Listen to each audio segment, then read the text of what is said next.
Fala galera, beleza? Estamos aqui mais uma semana com um novo episódio do iPod.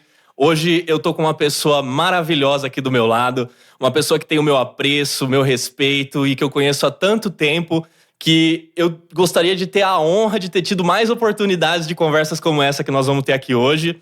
Eu vou apresentar para vocês uma pessoa que não só é expoente na área que atua, mas também é expoente na vida que executa, né? Ela tem uma família maravilhosa, a qual eu gosto demais também.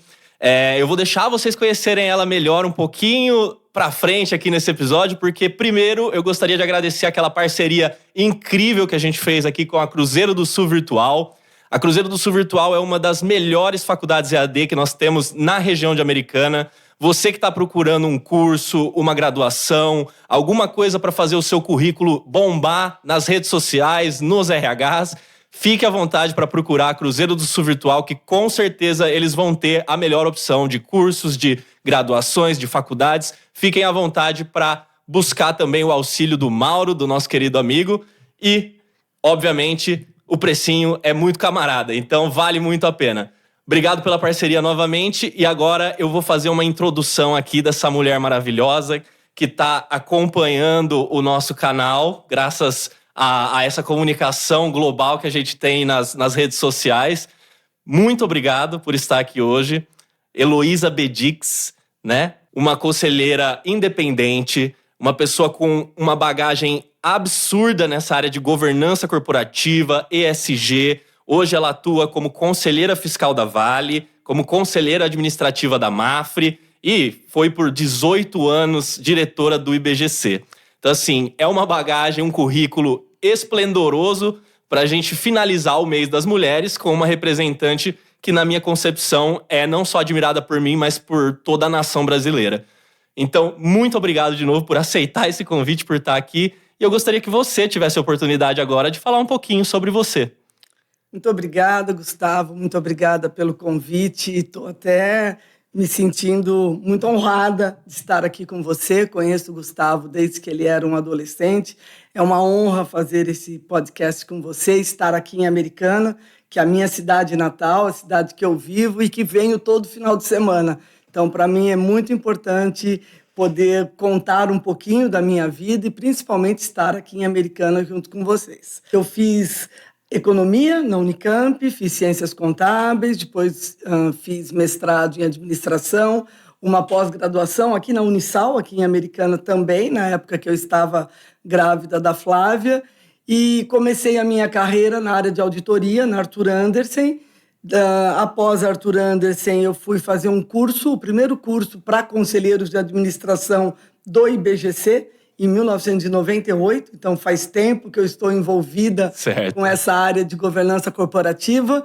E em 2001, em 99, eu virei conselheira do IBGC, fiquei por 2 anos. E em 2001, eu participei de um processo de recrutamento que estava havendo no IBGC para ser diretora-geral do Instituto. Isso foi em abril de 2001 que eu assumi e fiquei até janeiro de 2020. Então, foram 2 anos no Conselho e 18 anos liderando o Instituto Brasileiro de Governança Corporativa, que hoje é uma referência no Brasil e uma referência na América Latina em questão de práticas de governança, né? Sim. Quando eu assumi, o Instituto tinha o nome de Instituto Brasileiro de Conselheiros de Administração. Nós, em 99, eu estava no Conselho, nós mudamos o nome para Instituto Brasileiro de Governança Corporativa. Nós traduzimos Corporate Governance, porque não existia esse termo governança corporativa em português. Olha que interessante. Sim. E em 99 foi lançado o primeiro Código das Melhores Práticas, mas as pessoas não imaginavam, não sabiam o que era governança, não entendiam a importância das melhores práticas de governança, e o Instituto cresceu muito. Quando eu assumi, nós éramos em 3 funcionários e tinha 183 associados. Certo. Em 2020, quando eu saí, o Instituto tinha mais de 100 funcionários, tinha 7 regionais no Brasil. Nosso país é um país de extensão muito grande, né? Exato. E nós estávamos em 7, hoje o Instituto deve estar em 12 ou 13 estados já. Nossa. E hoje tem mais de 2.000 associados. Então o Instituto cresceu muito e me dá muito orgulho saber o quanto o Instituto é benquisto e é respeitado no Brasil e também no exterior. Eu acho que muito do que vocês fizeram refletiu nas práticas de governança do Brasil e do mundo. É muito importante ter tido essa difusão, né? Porque governança corporativa é um tema que ainda hoje precisa de incentivo. Muito. Né? O ESG, por exemplo, hoje, graças a Deus e tudo que tem sido feito, né, no âmbito do marketing voltado para esse tipo de atividade, ele também tem sido difundido de forma mais efetiva. Então eu tenho visto mais, né, sobre ESG e graças às movimentações que não só você, mas outros praticantes da área têm feito, né, tem sido muito bom para todas as governanças que hoje fazem parte dos boards de administração e tudo que a gente tem visto aí nas multinacionais, inclusive. Depois da pandemia, Gustavo, eu acho que o termo ESG, que é o ambiental, o social e a governança, ele teve uma disseminação muito grande. Perfeito. A governança, ele é o alicerce do tema ESG. Nenhuma empresa pode ter uma área de sustentabilidade ou uma área social forte se ela não tiver adotado boas práticas de governança. E a gente percebe que depois da pandemia, a questão da saúde mental, da saúde física das pessoas, eu acho que nós entendemos que durante a pandemia a finitude, né, das pessoas, do ser humano, ela existe. Exato. E houve uma conscientização muito grande sobre isso. E as pessoas passaram a ter uma preocupação com o trabalho híbrido, poder ficar mais em casa do que estar todos os dias fisicamente na empresa. Chegou-se a uma conclusão de que nós conseguimos trabalhar de uma maneira efetiva, mesmo estando em casa, né? Tendo mais tempo para os nossos maridos, esposas, filhos, não é verdade? Ter mais tempo para ir para uma academia, fazer um trabalho social também. Qualidade de vida, né? Qualidade de vida. Então, a pandemia, apesar de todos os malefícios que nós passamos na pandemia, ela trouxe esse lado benéfico para a sociedade como um todo. Perfeito. É um legado, né? É um legado. É um legado. Sim. E assim, a título de informação, para quem ficou curioso, ESG é Environment, Social and Governance, né? Exatamente. Então, é a base, de fato, né? O alicerce, como você bem disse, a governança. Você mencionou a finitude humana, me veio o Clóvis de Barros na cabeça imediatamente, falando que os nossos valores estão intrinsecamente ligados à morte. Né? Senão nada teria valor. E eu acho que a pandemia ela trouxe muito isso pra gente de fato, né? Essa visão. Obrigado por mencionar tudo isso. Lulu, eu tô aqui com um acompanhamento que nós criamos juntos, né? Pra gente poder explorar o máximo das nossas ideias aqui. E eu queria que você falasse um pouco dessa jornada na governança corporativa, que além do âmbito profissional, você também teve o âmbito acadêmico e disseminação de informação. Então conta pra gente como foi mais ou menos a sua jornada, né? Dentro da diretoria do IBGC e aí posteriormente com os conselhos. Quando eu assumi como diretora-geral do IBGC, como eu disse, nem o termo corporate governance não tinha uma tradução. É muito engraçado. O IBGC, fisicamente, lá em São Paulo, ele fica no World Trade Center, no WTC. São duas torres, né? E ao lado é uma torre de hotel. Quando nós iniciamos o Instituto, era o Meliá, que tinha na época, e a gente recebia telefonemas, Gustavo, dentro do Instituto, de pessoas que queriam fazer o curso para ser governanta do hotel. Então, as pessoas confundiam governança com governanta. Olha, e não é piada, é sério. E a gente falava, não, aqui é um instituto, nós não fazemos... Porque a gente sempre... O alicerce financeiro do instituto sempre foi a área de educação, treinamentos. E as pessoas achavam que ali também tinha curso para ser governanta do hotel, que ficava na torre ao lado, né? Então, assim, quando começou a disseminação de governança no Brasil, as pessoas falavam que era um estrangeirismo que nós estávamos trazendo, que era algo que não ia ter uma vida longa. E porque, ao mesmo tempo, ele também estava sendo disseminado nos outros países. Tirando Estados Unidos e Reino Unido, UK, que são dois países onde o mercado de capitais é muito mais desenvolvido do que aqui no Brasil, ele também estava dando os primeiros passos dos outros países ao redor do mundo. Então, mesmo a Flávia, que é a minha filha, quando ela era pequena, as pessoas perguntavam onde tua mãe trabalha, ela falava, olha, eu não sei responder, mas é importante. E de fato era importante, né?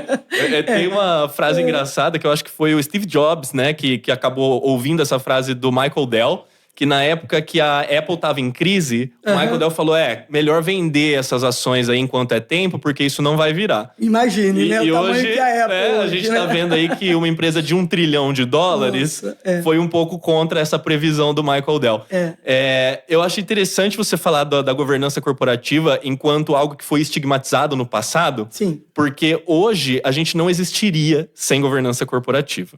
O que a gente vê, Gustavo, é que aquelas empresas que desenvolveram, aquelas empresas que estão no novo mercado, no nível 2, no nível 1, que são os índices diferenciados que a Bolsa de Valores, né, hoje a B3 aqui no Brasil tem, são as empresas que adotaram as melhores práticas de governança. Perfeito. E a gente vê que aquelas empresas que têm ações negociadas na Bolsa de Valores, aquelas empresas que querem ter um investimento maior, que querem fazer uma atração de investimentos internacionais ou mesmo de investimentos nacionais, elas todas adotam práticas de governança.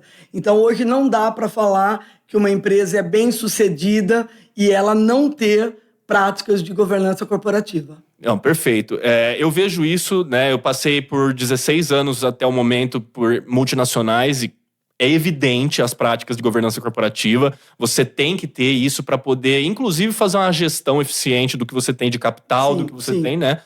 E no geral, inclusive, hoje nós temos metas de carbono neutro, né? Perfeito, que é o nosso ambiental, né? Em português, ASG, que é o ambiental, aquela preocupação que nós temos com o meio ambiente. A gente pode usar a ASG? Sim, a gente usa bastante também. Legal. Sim, que é ambiental, social e governança, né? Que é a tradução das mesmas 3 letrinhas para o português. É muito bom saber disso, porque eu acho que é importante a gente utilizar também, né, a natividade da nossa língua, né, para poder falar das coisas que realmente importam. Sem dúvida. Só para deixar, não sei se todo mundo sabe o que é governança, existem 4 princípios de governança que são muito importantes e que são muito simples. Por favor. Que é a transparência, certo. que eu acho que é importante que as pessoas saibam que quanto mais transparente uma empresa ela é mais bem vista pelo mercado. É a equidade, que é o tratamento igualitário entre os seus acionistas, quando é uma empresa de capital aberto, ou os seus cotistas, quando é uma limitada, porque governança serve tanto para uma grande empresa quanto para uma ONG, uma empresa familiar, uma empresa pequena. Sim. A gente brinca que governança é uma jornada. Sim. Então, você começa com algumas práticas e, ao longo do tempo, você vai amadurecendo e adotando mais práticas. Daí nós temos a terceira, que é a prestação de contas, que é uma tradução, Gustavo, de um termo em inglês que é accountability. Que não é assim uma tradução tão boa para o português, prestação de contas. Sim. Mas é aquilo que, dependendo do estágio que eu estou, eu tenho... Estágio que eu falo é dentro de uma hierarquia dentro da empresa, eu tenho que prestar contas daquilo que é o meu mandato. Então, é muito importante. E o quarto, que antigamente nós chamávamos de responsabilidade corporativa, que é onde entra o ambiental, o social. Agora, na última revisão do Código das Melhores Práticas do IBGC, que foi o ano passado, voltou a ser sustentabilidade. Certo. E quando a gente incluiu em 2004, quando nós incluímos responsabilidade corporativa no código, ficou uma grande briga ali no comitê que estava discutindo, né? Porque alguns queriam sustentabilidade, outros achavam que responsabilidade corporativa era mais ampla. Entendi. E agora voltou a ser sustentabilidade, mas nada mais é do que responsabilidade corporativa também.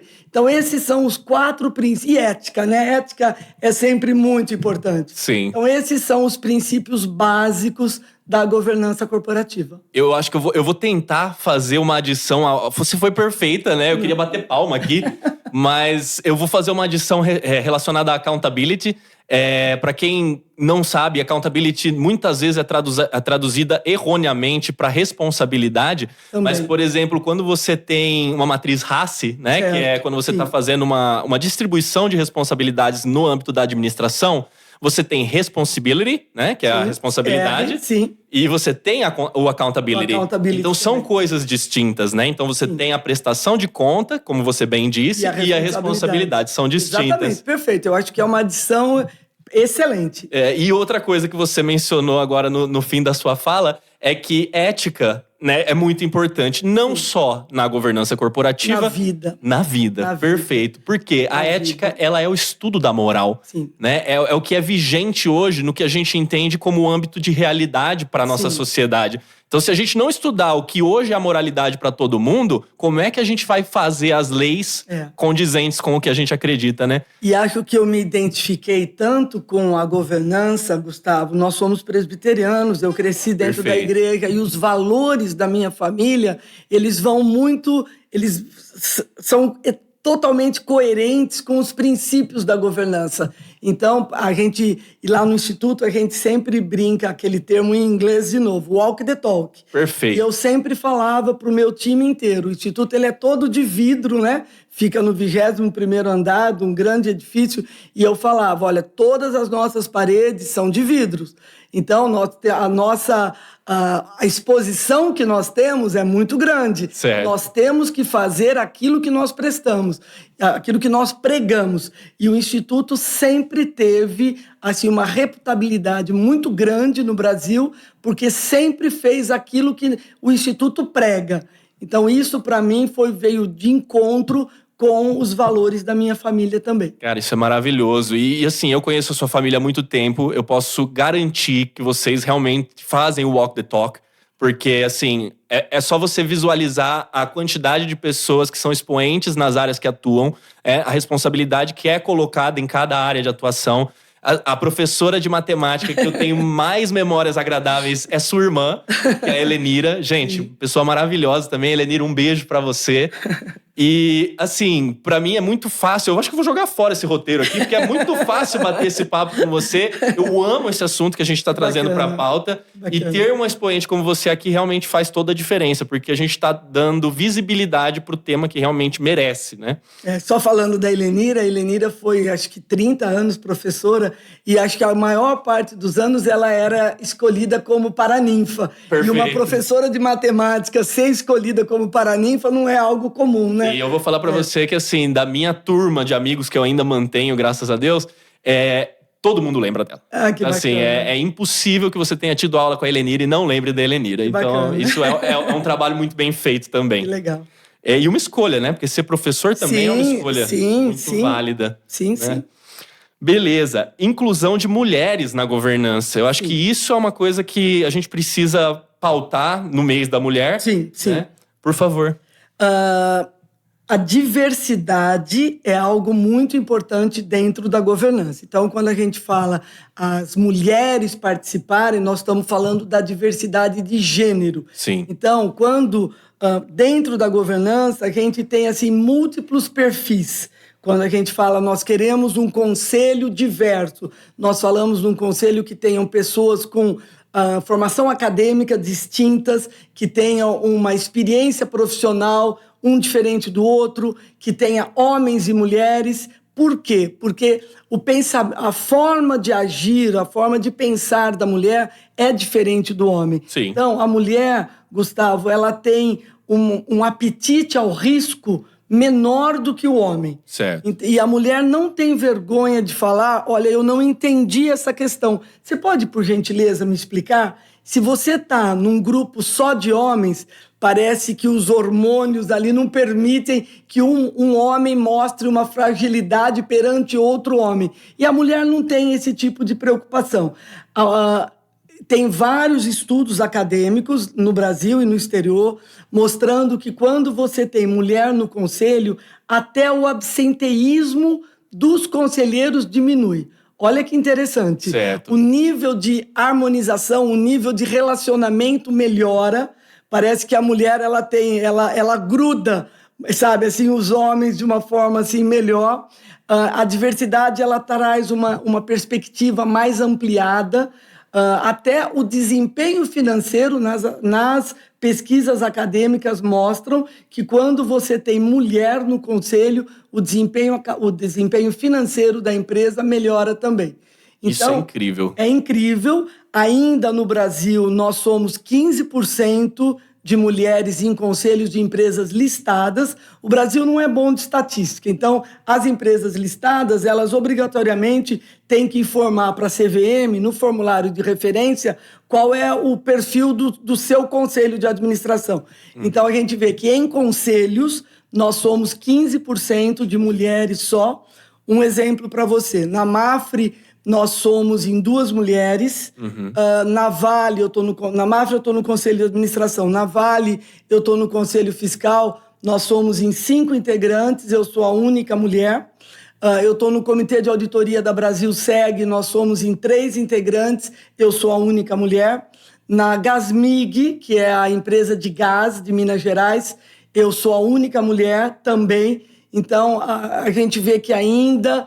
E tem um ditado que diz que uma andorinha não faz verão, né? Perfeito. Então, se houvesse mais mulheres participando, a gente percebe que haveria um ganho grande dos desempenhos dos conselhos, dos comitês, dos conselhos fiscais, que a gente chama isso de colegiados, né?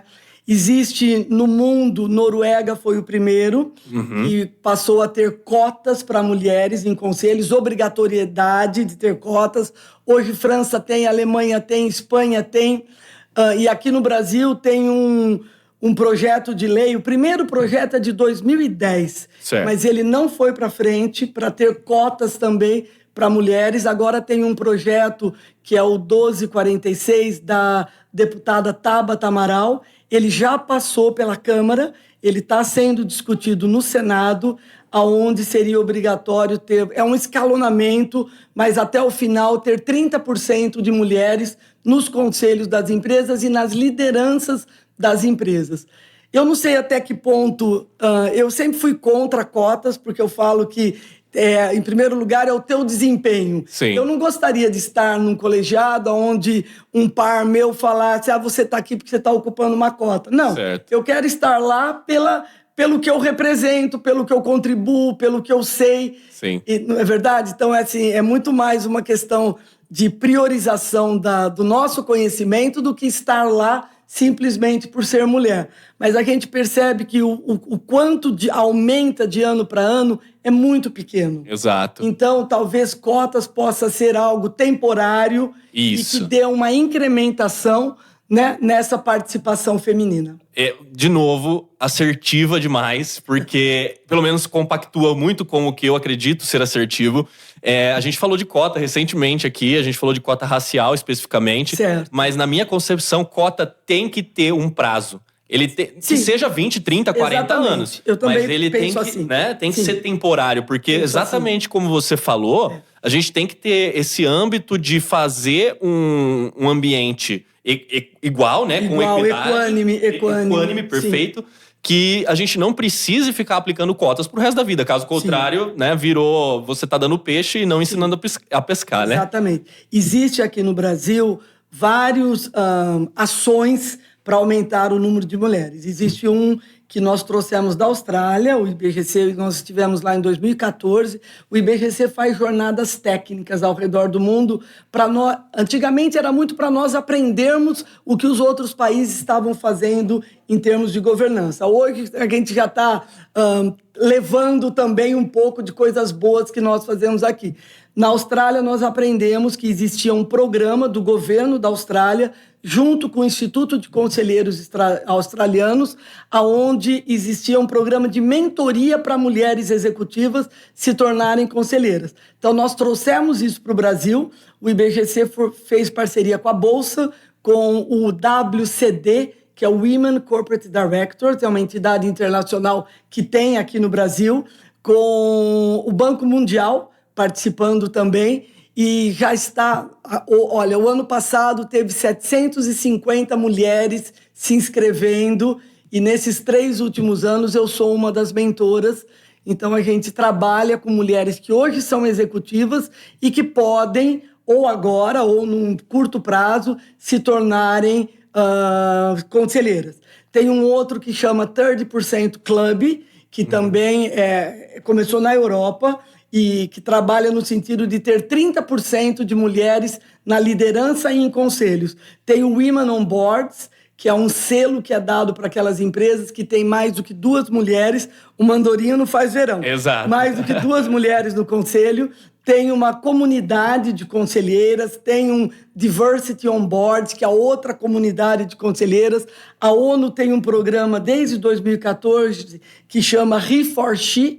Então, homens trabalhando pelas mulheres, eles por elas, né? Sim, perfeito. Homem trabalhando. Então, essas são ações que existem no mercado brasileiro e no mundo para poder aumentar essa participação de mulheres no topo da pirâmide funcional e hierárquica das empresas, né? Sensacional, Lulu. E fala uma coisa pra mim, essa questão da sororidade pra você, né? Das mulheres apoiando as mulheres. Sim. Vocês veem nas outras mulheres como amigas, companheiras de crescimento profissional. Sem dúvida, sem dúvida. A gente sempre brinca que uma sobe, tem até um memezinho, uma sobe e puxa a outra, sabe? É bem interessante. A minha primeira mentorada, ela é do legal, da parte jurídica do Itaú, e quando terminou o nosso... É um ano, né, de mentoria. Quando terminou, eu estou na Fundação Boticário também. Então, eu também estou no Conselho Fiscal, e havia uma vaga, e eu a indiquei. E mérito dela, porque ela foi entrevistada por muitas pessoas, Perfeito. E ela foi aceita por mérito dela. Mas eu fico muito feliz de pensar que fui eu que a indiquei e hoje ela está comigo, ela é minha par no Conselho Fiscal da Fundação Boticário. Eu acredito que essa mentorização que a gente provê, às vezes até indiretamente, Sim. ela traz muita gratidão para nós mesmos, porque a gente consegue visualizar no outro um pouco da gente. Sim. Então, isso também até massageia um pouco o nosso ego, né? Sim. Vamos combinar. Eu, particularmente, assim, eu amo trabalhar com voluntariado. Eu sei que você também. E assim, isso foi algo que despertou pra mim muito tarde, eu acredito. Sim. Eu poderia ter feito isso há muito tempo, mas como a prática não era muito incentivada no âmbito da minha vivência, eu acabei postergando essas atividades. Certo. E agora que eu trabalho efetivamente com voluntariado, eu falo, gente, devia ter começado antes. E recomendo, tá? Pra quem tem essa gana de ajudar, de mostrar pro mundo coisas melhores, eu acho que voluntariado é muito importante. Você que vive com a igreja há tanto tempo, né, presbiteriano e tudo mais, com certeza a tua vivência com o voluntariado é muito antiga. E quando eu saí do Instituto, do IBGC, Gustavo, eu tive um propósito de que eu teria um número similar de conselhos onde eu tenho uma remuneração para aqueles conselhos que eu sou voluntária. Então, hoje eu estou no Pacto Global da ONU, eu estou na Fundação Boticário e eu estou numa ONG cristã que trabalha naqueles países onde o cristianismo não pode ser pregado. Aqui no Brasil o nome é Portas Abertas. Certo. Eu já estou há 7 anos nesse conselho. No exterior é Open Doors, a sede dela é na Holanda. E o ano passado eu fui convidada pelo CEO internacional para ir falar para o Conselho Internacional sobre práticas de governança. Sim. E foi na Coreia, foi em Seul. Que legal. Eu não conhecia Seul, assim, fiquei apaixonada, é muito interessante. E eles me convidaram para entrar no pipeline para ser conselheira internacional da Open Doors agora, não só Brasil, mas agora mundo. Que genial. Então, em maio eu tenho uma reunião na Alemanha e daí, em novembro, uma reunião na Califórnia. Então, aí são três entidades que eu dou o meu tempo e contribuo da maneira que eu posso com o meu conhecimento. Maravilhoso. E Lulu, isso é muito importante porque você trouxe para a pauta aqui, que é uma pauta também que eu vou trazer para o meu podcast em algum momento, que é a liberdade religiosa. Sim, né? As pessoas devem poder escolher, né, sempre a religião, a crença que elas querem ter. Mas tem muitos países, principalmente aqueles países onde prevalece o islamismo, ou países que estão dentro da cortina de ferro ainda, como Coreia do Norte, como China, onde as pessoas não têm essa liberdade religiosa, Gustavo. O que é uma pena, né? Porque nós temos hoje a liberdade kantiana, que é fazer o que nós devemos fazer diante da disciplina, mas nós também temos a liberdade humana, né? Que é a liberdade que foi pregada na ONU, muitas vezes, né? Então, parabéns por trazer essa pauta, eu acho que isso é muito importante também. Muito obrigada. Falar um pouquinho de geração Z agora com você. Tá. Como você tem lidado com essa amplitude de gerações, né? Com essa gama de gerações que a gente tem tido no mercado de trabalho? Nós estamos falando hoje de 4 gerações congruentes e que logo serão 5, né? Sim. Com a geração alfa chegando. Como que você lida com isso? Para mim, eu gosto muito de pessoas. Perfeito. Eu sou uma pessoa muito interrelacional, então, dentro do quadro de funcionários do Instituto, a gente tinha pessoas de todas as gerações. E é interessante notar que essas pessoas mais jovens, a geração Z, eles são mais curiosos, eles são menos disciplinados, mas no bom sentido, não estou falando pelo lado negativo, eles estão muito preocupados com a sua saúde mental, com a sua saúde física. Então, quando a gente falou logo no início do podcast sobre o que a pandemia mudou, para eles não querem trabalhar das 8 da manhã às 8 da noite, como eu fiz grande parte da minha carreira. Eu era a primeira que entrava, a última que saía, todo mundo brincava. Pode ir embora que a Heloísa apaga a luz. No meio profissional, eu sempre fui conhecida assim, como uma pessoa muito workaholic. Sim. Trabalha muito. E a gente percebe que essa geração mais jovem, ela consegue fazer um balance, fazer um equilíbrio entre a vida profissional, a vida familiar, a vida com os amigos, tá preocupado com a sua saúde. Não é, é uma geração, eu sou viciadíssima em Coca-Cola, é uma geração que não toma refrigerante, não é verdade? É verdade. Você mesmo, né? Você faz triatlo lá, corre. A geração mais jovem, ela tem essa disciplina, que na minha opinião é muito importante. Sim. E uma coisa que eu sinto também, Gustavo, é que não existe um enraizamento de ficar na mesma empresa por tanto tempo. Certo. Então, existe uma curiosidade também de mudar de carreira, de mudar de empresa, que, na minha opinião, é algo positivo também. Nossa, então, eu acho que corroboro com muitas das suas ideias. Assim, na verdade, todas elas até o momento. Falando de geração Z, eu acho que você destacou uma coisa que é muito importante a gente levantar aqui para o público, que a geração Z, ela tem sido estigmatizada em alguns momentos, que não é correto. Não. Porque toda geração tem o seu valor, né? Dos baby boomers à geração alfa, que tem chegando aí no mercado. Sim. A gente tem que saber explorar as potencialidades de cada geração. E você elencou, assim, de maneira exemplar todas elas. Muitas outras, na verdade, poderiam ser elencadas, né? Eu diria resiliência. Resiliência, né? Também. Uma geração que, infelizmente, lida muito com ansiedade e depressão, ainda assim consegue trazer tanto. Sim, né? sim. Então... Eu vi muito disso na Coreia, porque na década de 60, o Brasil estava numa posição muito mais alta do que a Coreia. Estamos falando da Coreia do Sul. Muito mais alta do que a Coreia do Sul em termos econômicos, em termos sociais, em termos educacionais. E houve uma mudança muito grande. Hoje a Coreia é um dos tigres asiáticos, né? Sim. E tem um desenvolvimento econômico, educacional muito maior do que o Brasil. Mas existe essa ansiedade dos jovens coreanos de que eles têm que ser os melhores na escola, eles têm que entrar nas melhores universidades, e lá o índice de suicídio é muito alto. Eu li sobre isso por causa dessa ansiedade e dessa cobrança que os próprios pais fazem dessa geração mais nova. Então, tem que ter um equilíbrio. Não pode ser nem totalmente para um lado e nem deixar a criança sem as responsabilidades que cabe, principalmente em termos educacionais. Perfeito. Eu acho que essa prática da cultura oriental, no âmbito de você querer e galgar uma hierarquia, ela vem muito também da história, né? Da Ásia e de todos os países que fazem parte do Oriente. Sim. Se você for para o Japão, por exemplo, você também tem uma emigração de profissionais qualificados, porque ali eles não conseguem, dentro de um mercado hierarquicamente masculino e hierarquicamente responsável pela desistência de alguns jovens, né? Porque ali você tem todo o respeito com a idade, né? Com os mais velhos e tudo mais. Muito. Só que assim, dentro de um contexto de exploração, isso não é muito legal, né? Porque se você for ver, os jovens eles se sentem desvalorizados em algum momento por essa cultura de, olha, eu só vou assumir aquela posição quando aquele cara morrer. Ou quando ele resolver ir embora, entendeu? Esse enraizamento que eu comentei, eu estava exatamente pensando no Japão, porque lá a pessoa entra, principalmente as gerações mais velhas, elas entravam e terminavam, elas se aposentavam na mesma empresa. Exato. Não se trocava de empresa.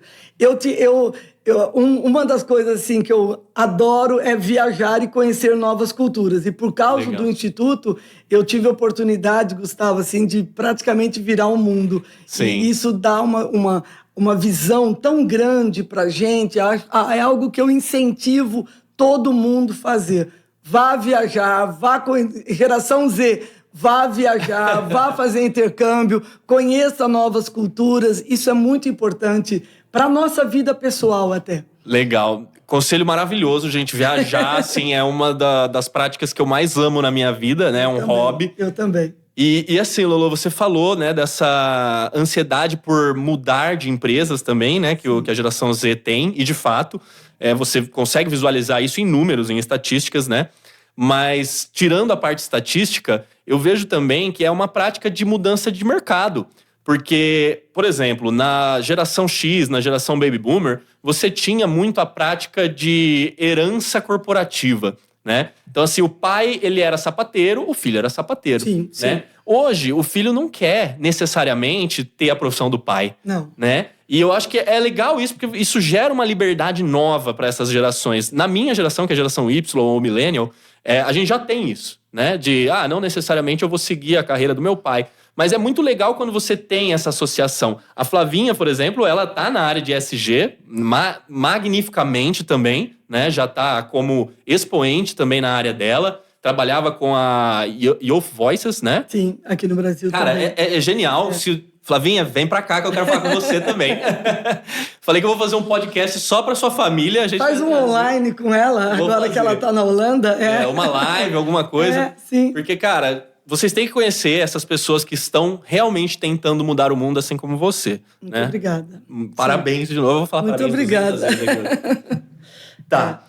E humildade, viu, Gustavo? A gente sempre tem que ter humildade. E você é muito humilde, Mas tem que Lolo. ter. Independente do cargo que a gente ocupe, independente da posição, a gente tem que ter, em primeiro lugar, humildade e saber que tem muito mais pessoas que sabem mais do que a gente. Sim. E é um continuous learning. A gente está sempre aprendendo, a gente tem que sempre estar procurando cursos, procurando novas atividades. Sim. Então, isso é muito importante. Então, geração Z, não deixem de estudar. E estudo é para a vida inteira. Exato. A gente não para de estudar. E obrigado por trazer isso também, porque, assim, vou trazer um conhecimento de senso comum da minha avó, que você não é o seu cargo.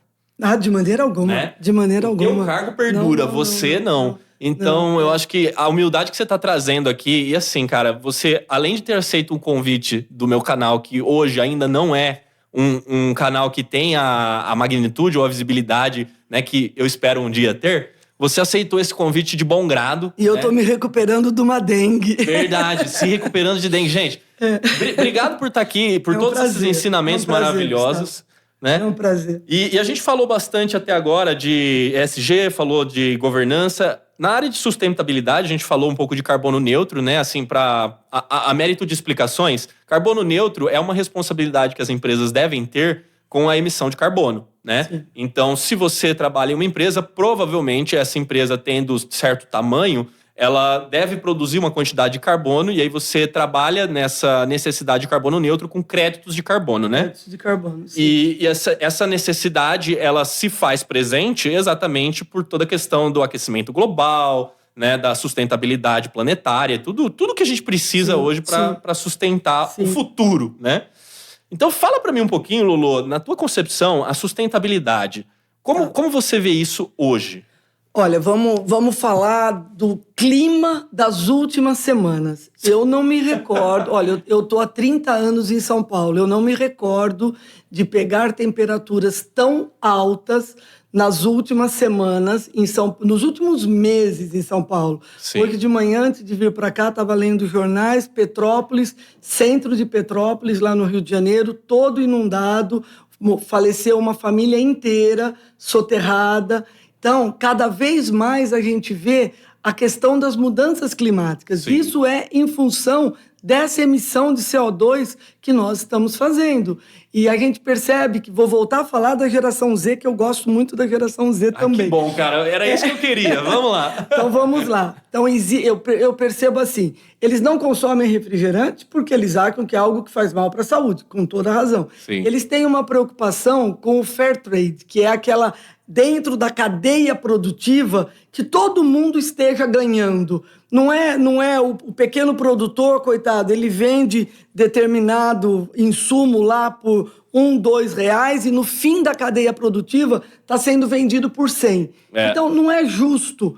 Então o fair, o justo, né? O fair trade, que é o negócio justo, ele tem que acontecer em toda a cadeia produtiva. Existe toda uma preocupação dessas gerações mais jovens em não estar utilizando animais para ser cobaias de pesquisas, de estudos, principalmente a indústria de cosméticos. Sim.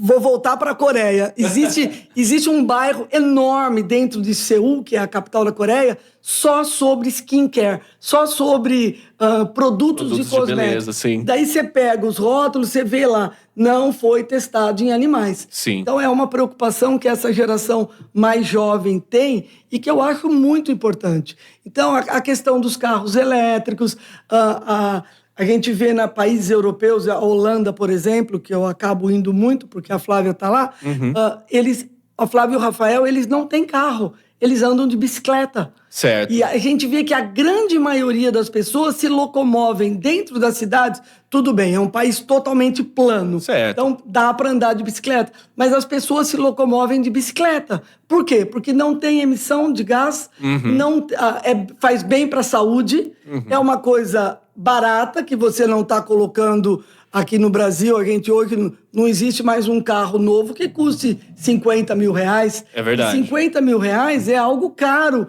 para a classe média baixa para baixo, dentro da cadeia econômica do Brasil. Sim. Então, você não despende um valor altíssimo para ter um carro e daí você vai ter despesas uma atrás da outra. Então, essa geração mais jovem tem uma conscientização da responsabilidade ambiental muito maior do que nós tínhamos. Nós, que eu falo, a minha geração, eu estou na faixa dos 60 anos. Eu não lembro da minha casa de ter uma lata de lixo para colocar descartável. Sim. Não tinha. Então, eu passei a fazer isso depois que eu me casei. Antigamente, a gente não tinha nem coleta seletiva nas cidades. Então, essas mudanças, Gustavo, eu acho que essa conscientização da importância do meio ambiente é muito importante de ver nas gerações mais novas. E você falou duas coisas que, assim, eu quero só deixar claro que quando a gente fala de gerações, obviamente que existem exceções, né? Sem dúvida. A gente tá falando de algo estereotipado, porque são estatísticas, né? Sim. Então, é lógico que se seu primo da geração Z ama refrigerante, não quer dizer... Né? Então, assim, só pra ficar claro, porque às vezes as pessoas falam, mas o meu primo lá, ele toma refrigerante todo dia da geração Z e ela tá falando que não. Vamos lá, né, gente? Bom senso. Sim. Então, muito bom essa sua observação. O que eu ia falar para você, inclusive, você falou de carros elétricos, né, e dessa preocupação com a sustentabilidade. Essa geração ela é tão preocupada com a sustentabilidade que até o descarte do excedente dessas produções elétricas, eles têm se preocupado, né? Sim. Então, por exemplo, quando você está falando de pás eólicas, né, para aqueles... Vou chamar de ventiladores, vai? Sim. Só para facilitar a visualização. Sim. Aqueles ventiladores gigantes, né, de produção de energia eólica. Sim. Aquilo é feito de fibra de vidro. E o descarte daquilo tem que ser apropriado. Então, toda essa reciclagem, ela precisa também ser pautada. E hoje você tem empresas focadas nesse tipo de descarte, focadas no descarte de equipamentos eletrônicos. Teve agora no Carnaval, né, recentemente, teve uma promoção da Brahma, que era um celular, que era o celular do Carnaval. O celular basicamente tinha 4 aplicativos, que era para emergência, para transporte, e ele era descartável. E devia ter um aplicativo para comprar cerveja da Brahma. Perfeito, né? perfeito. Como que é, seu Zé? O Zé Delivery? Zé Delivery. Tem o Zé Delivery também. Olha a gente fazendo propaganda gratuita aqui. Exato. Aqui ainda pode porque a extensão não é muito grande, mas logo eu vou tomar uns processos aqui, pelo amor de Deus. Não, mas estamos falando bem, não estamos falando mal. É verdade. Não tem problema. Mas assim, a ideia da Brahma pro marketing foi maravilhosa. Só que o descarte daquele lixo eletrônico, ele acabou não sendo endereçado. Né? É um problema. Porque assim, o que foi feito com esses celulares? Obviamente que foi uma quantidade ínfima, né? Porque era uma divulgação. Sim. Mas isso numa escala um pouco maior acaba sendo. E aí você vem pro que realmente acontece. Porque, por exemplo, hoje o descarte de equipamentos seminovos nos Estados Unidos, né, no Japão, ou até mesmo no Brasil, tem crescido. E a gente precisa endereçar esse tipo de necessidade também. Muito. Né? Eu acho que desde que saiu o telefone celular, década de 90, mais ou menos, né? Sim. Que começou o telefone celular. Motorola. Não sei falar quantos eu já tive, mas eu já tive muitos telefones celular. Você entendeu? Dentro da nossa família, a gente vai passando, sabe? Os meus sobrinhos vão herdando. É muito legal isso. Mas é verdade, é uma quantidade muito grande. Não só produtos eletrônicos, garrafa PET. Sim. Não é a quantidade. Agora, nas empresas que eu estou nos conselhos, a gente vê ou tem garrafa de vidro, ou agora tem as latinhas de alumínio com água dentro. Então, eu tenho visto agora poucas garrafas PETs, que antigamente a mesa ficava cheia, né? Sim. De garrafinhas PETs. Agora a gente percebe essa conscientização também em relação ao consumo de água, né? Entendi. E Lulu, você, imagino que por 18 anos como diretora do IBGC, você não deve ter se desvinculado completamente, pelo menos do âmbito de acompanhar as notícias, né, do IBGC. Eu não conseguiria, eu ia ficar lá sempre dando uma olhadinha, né? Eu faço isso ainda com as empresas que eu trabalhei. Você trabalhou. Eu sempre dou uma olhada lá, como é que tá o negócio lá. Eu gosto de saber, né? E imagino que você também faça isso. Você tem alguma novidade nesse mundo da governança corporativa para compartilhar com a gente? Algo que está sendo feito, interessante? O IBGC está lançando um livro sobre a própria história do IBGC. A semana passada eu fui uma das entrevistadas, que nós falamos sobre isso. O IBGC tem uma parceria com a ONU que chama Chapter Zero, que é exatamente o zero do zero de emissões. Então, essa preocupação.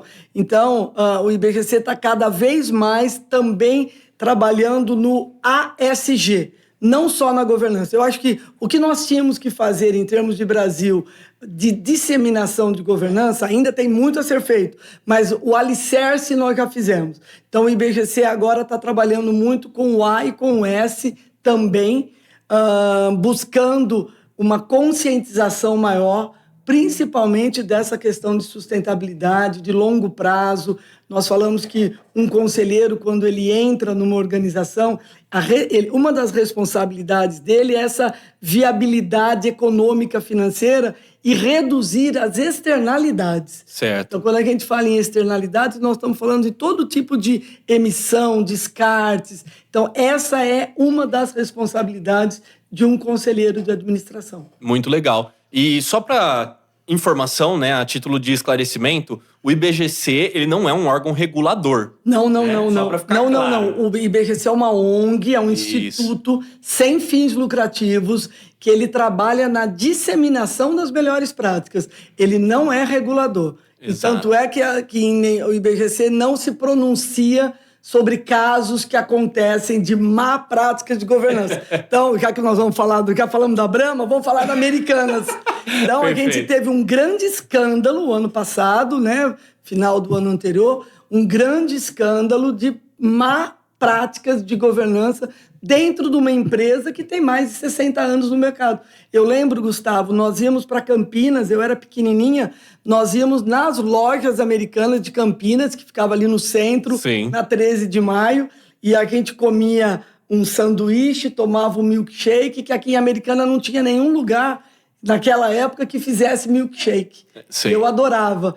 Então, é uma empresa que eu cresci admirando as lojas Americanas e, de repente, você tem um grande escândalo que acaba tendo um impacto social muito grande. Foram muitas pessoas que perderam emprego, muitas lojas fechadas, muitos investidores que perderam milhões, É verdade. grandes instituições financeiras, né, perderam milhões, e uma empresa que, se você fizesse um questionário de governança e fosse ticando, provavelmente você ticaria como uma boa prática quase tudo que eles faziam.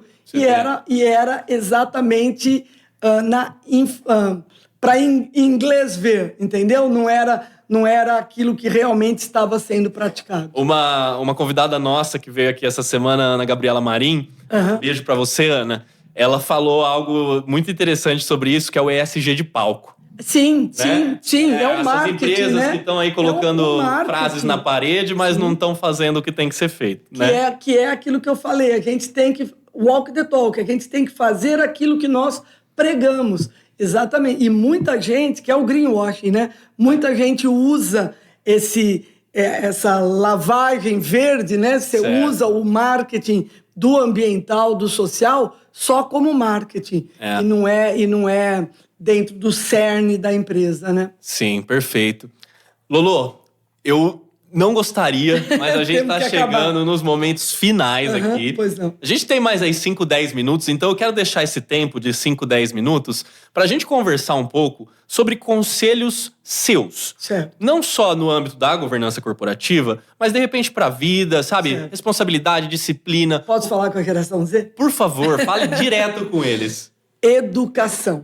Então, Gustavo, a primeira coisa, assim, eu sou de família de classe média baixa. Meu pai sempre colocou que a coisa mais importante que ele ia deixar para mim e para a Helenira eram os estudos. Sempre falou isso. Então, eu não tinha condições de estudar numa universidade paga. Então, a Helenira fez Júlio de Mesquita, em Rio Claro, Unesp, eu fiz Unicamp. E meus pais sempre colocaram que a coisa mais importante que tinha éramos sermos boas alunas. Então, estudarmos. Então, estudem, continuem estudando pela vida inteira. Hoje, a gente vê que as pessoas estão durando 90, 100 anos. Exato. Então, ao longo da nossa vida, a gente vai passar por diversas carreiras. Então, se preparem, façam um intercâmbio na medida do possível. Não é todo mundo que tem condições, mas façam um intercâmbio, se possível. Vão conhecer outros países, vão conhecer uma cultura diferente. Eu acho que a educação é o alicerce da nossa vida. A coisa mais importante que tem, assim, que eu aconselho qualquer jovem é estude. A tua vida é baseada nisso. E essa educação é algo que ninguém tira da gente. A gente vai ficando mais velho, você vai adquirindo mais conhecimento, você vai adquirindo mais sabedoria, porque eu acho que sabedoria é algo que a gente adquire com a idade mesmo, com a maturidade, mas esse conhecimento tem que ser um conhecimento longínquo, um conhecimento para a vida inteira. Ninguém tira aquilo que você aprende, aquilo que você sabe. Que delícia. Assim, o meu maior conselho é estudem. Isso é muito, muito importante. Não, foi uma delícia ouvir tudo isso. E eu vou finalizar esse episódio fazendo 2 considerações sobre essa fala maravilhosa. A primeira é, a gente tem sempre que se lembrar que, como disse Kant, nós somos os únicos animais que podem e devem ser educados. Sim, né? Sim.